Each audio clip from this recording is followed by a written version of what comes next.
sjov. Prøv lige vel Bjarke bare for sjov. Ej, jeg ved ikke om...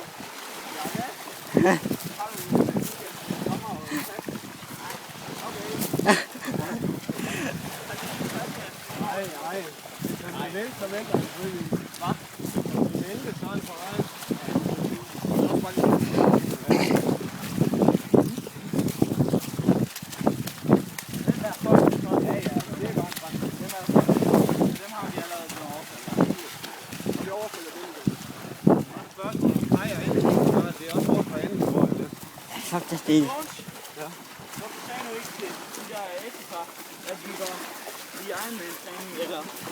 Nej, det var ikke et ægtepar, det var to gamle mænd, to pensionister, der kunne høre, hvad hele verden vi havde i gang i, og hvad vi lavede. Nå, hvordan fortalte du så ikke, at vi... Ja, de var bare ved lejrskolen. Hvad sagde jeg så?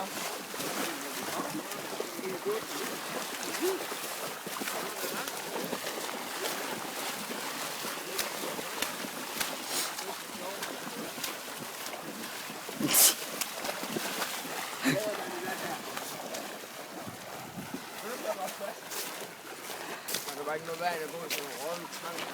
Den er over eller under? Erik! Ja, Erik! Okay, det havde jeg sgu også gjort, hvis jeg havde været i din situation. Op, Bjarke! Sådan, Erik! Det er fandme sejt, Erik. Ja, Du har min respekt, du er værd. ja. Der var et problem, du var ikke trykke 10 kilo ekstra. Ja, men jeg tror mine bukser har det forneden. Og Erik, nu kommer du ikke med på bybussen. Hvad? Nu kommer du ikke med på bybussen. Kom med til hvad? Du kommer ikke med på bybussen. Nej, Det kan godt hænge alligevel. det er også lige ved med. Jeg har det bedre herinde end du. Erik, jeg ser lige noget, vi er gode. Hvor? Ja, det ved jeg godt. Gløder du?